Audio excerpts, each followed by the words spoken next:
A very good morning, students. Welcome you all for today's video session. In this video session, we are going to learn about the cultural heritage of India, especially sculpture and architecture. So, first of all, I'd like to say that India is world famous for its rich cultural heritage, especially in sculpture and architecture.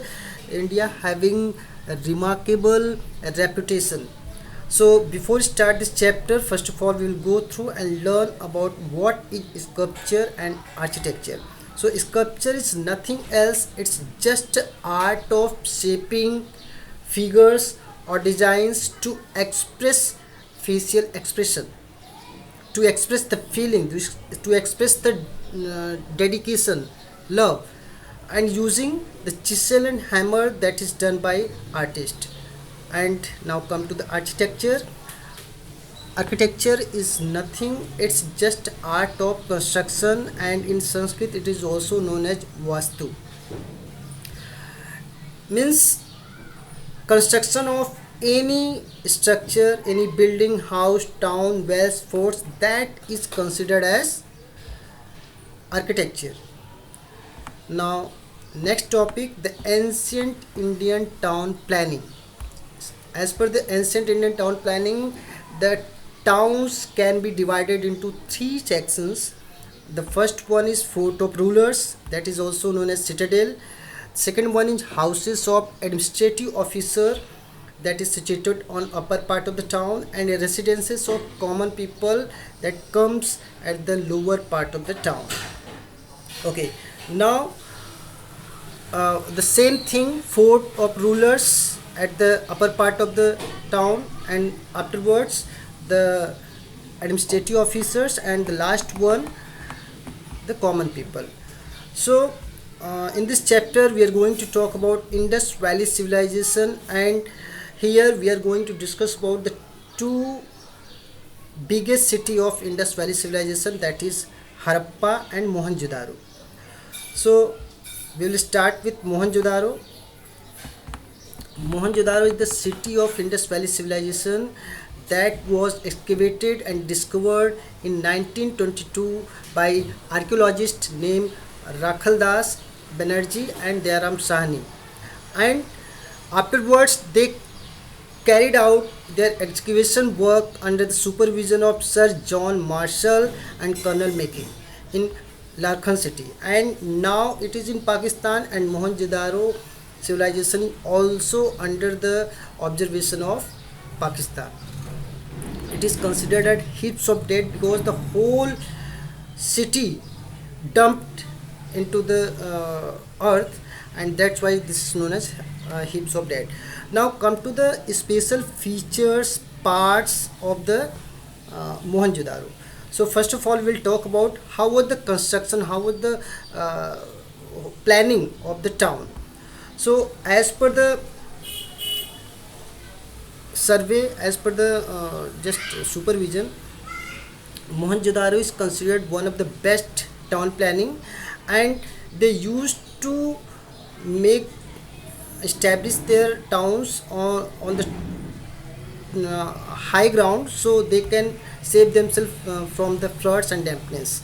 Apart from that, the houses were divided into two categories. For rich people, they were having 5 to 7 rooms, while the uh, common people or poor people having 2 to 3 rooms. And the towns was fortified, means uh, they were very much aware and ready for any type of attack, so they can save themselves from any type of attack. Apart from that, their houses entrance used to open in the lanes, side lanes, or on the main road, and they were having facilities of kitchen, bathroom, and storehouses, and their whole houses were having doors, windows, uh, and their houses were airy and ventilated. Now come to the roads. Roads was also very advanced and having good width of 9.75 meters.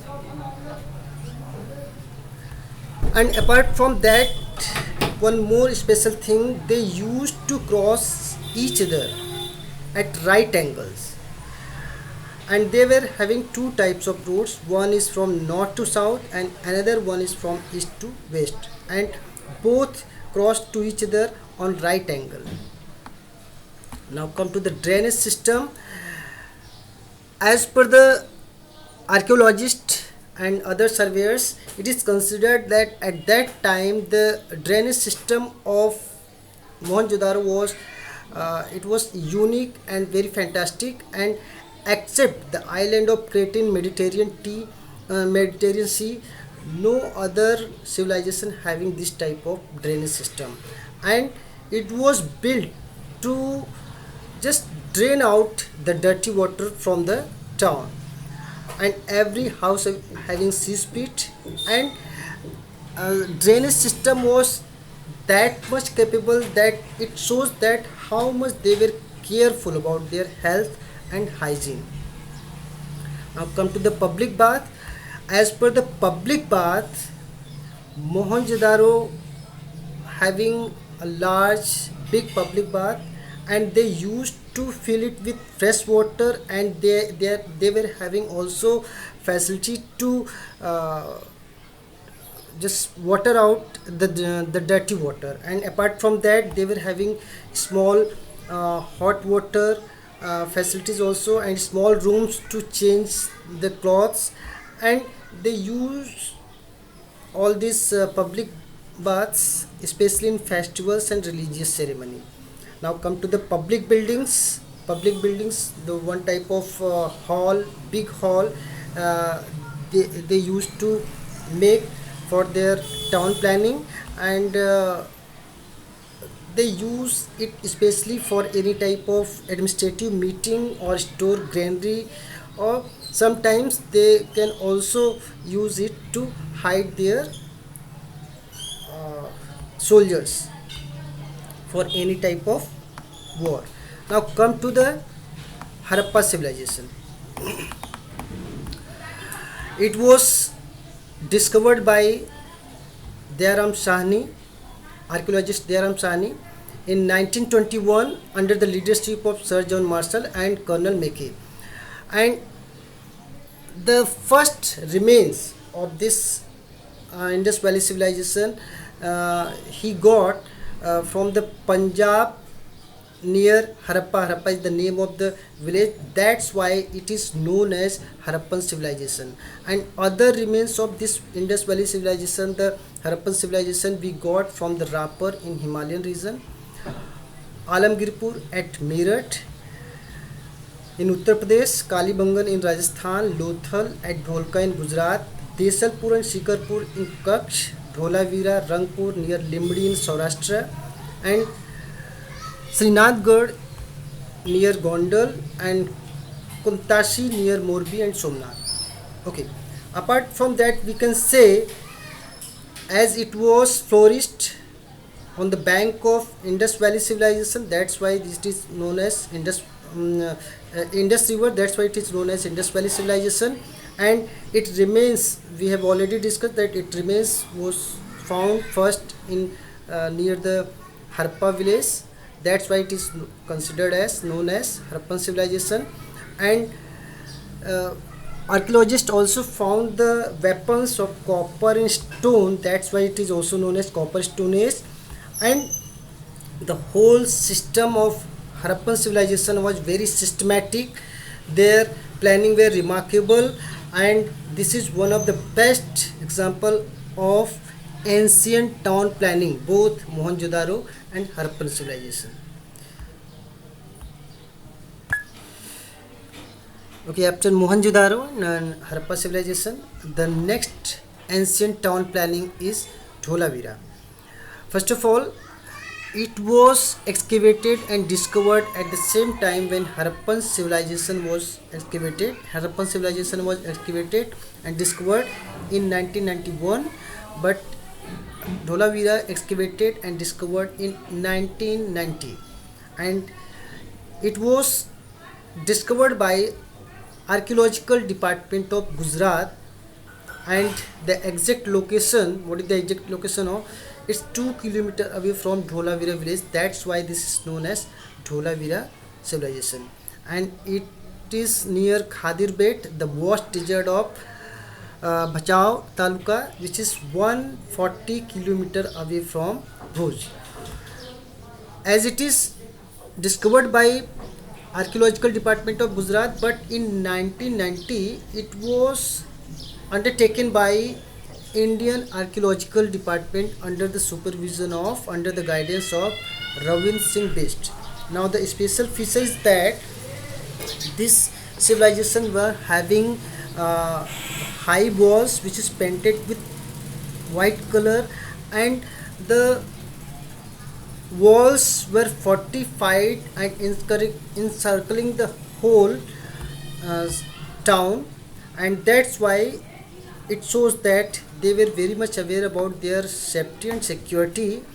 And the walls were made of clay, stone and bricks. And one very special feature of this town planning was they were having proper system of water purification, which system we are not availing in nowadays also. So this was the most important special feature of Dholavira, that they were having water purification system. Now come to the next one, that is Lothal. First of all, we'll talk about the exact location of the Lothal.